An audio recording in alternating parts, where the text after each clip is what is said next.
cette vidéo, tu vas apprendre à calculer la longueur d'un cercle. Alors on parle également de circonférence, c'est le même mot. On peut également dire périmètre d'un cercle, mais on attribue en général plus le mot périmètre à des polygones. Mais enfin, peu importe, ce qu'il faut bien comprendre, c'est l'idée. L'idée qui est donc de savoir quelle est la longueur, eh bien, en partant d'un point du cercle, la longueur que l'on parcourt en faisant le tour. Alors ça, c'est un problème très très vieux qui date de l'Antiquité. À l'époque des Grecs de l'Antiquité déjà, on se posait la question parce que tu comprends bien qu'il est assez facile de mesurer des longueurs qui sont rectilignes, donc voilà, fait par des traits droits si l'on peut dire, mais quand c'est courbe comme ça pose des difficultés pour les mesurer. Donc comment faire pour les mesurer? Il faut utiliser d'autres techniques et en particulier celle bien d'appliquer une formule. Alors, c'est pas une formule, je dirais c'est plutôt deux formules.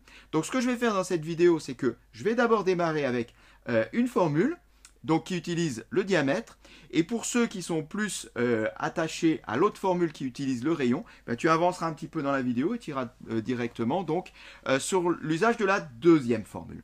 Commençons donc par calculer le périmètre à l'aide de la formule qui te dit que la circonférence d'un cercle est égale à diamètre fois pi. Diamètre fois pi. Diamètre du cercle multiplié par pi. Qu'est-ce que c'est que ce pi? Eh bien, pi c'est un nombre, un vrai nombre, mais un nombre très très particulier. On peut en donner une valeur approchée de ce nombre, 3,14, mais on ne peut que en donner une valeur approchée.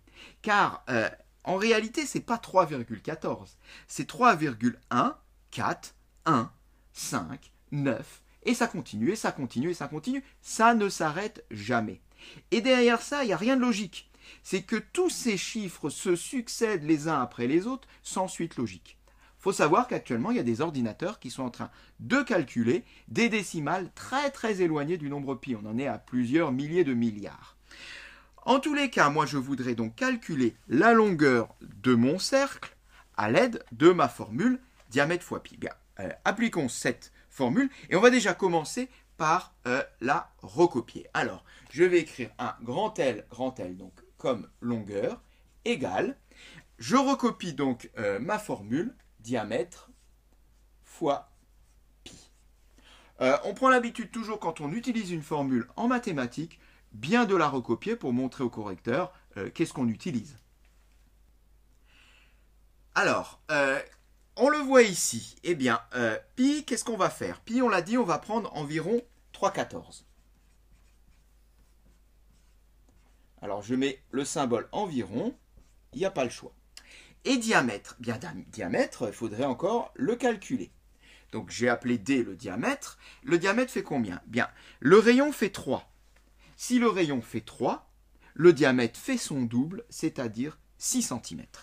Donc, diamètre égale 6 cm. Le diamètre est toujours égal au double du rayon. À partir de là, eh bien, on peut maintenant calculer la longueur de mon cercle. Mais attention, je vais passer avec le symbole environ, tout simplement parce que là, je n'ai pas de valeur exacte, c'est environ 3,14. Donc 6 multiplié par 3,14.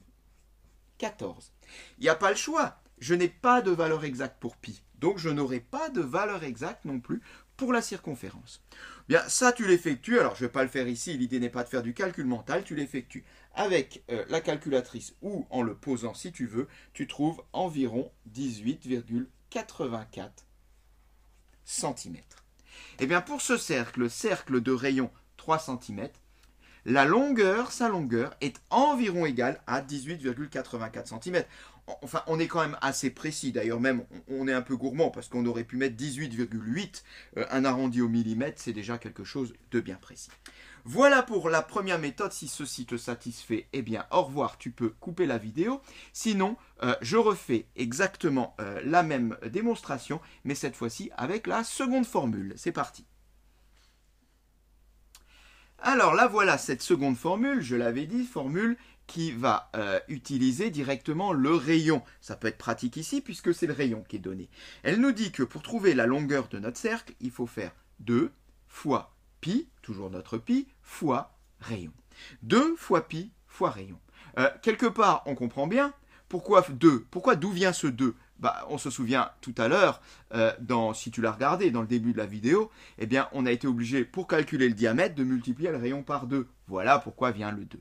En tous les cas, appliquons cette formule et commençons déjà par la recopier.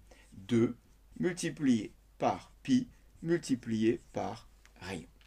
Alors, notre pi, je le réexplique très rapidement si tu n'as pas vu le début de la vidéo, on prend comme valeur de pi environ 3,14. 3,14, c'est une valeur approchée de pi.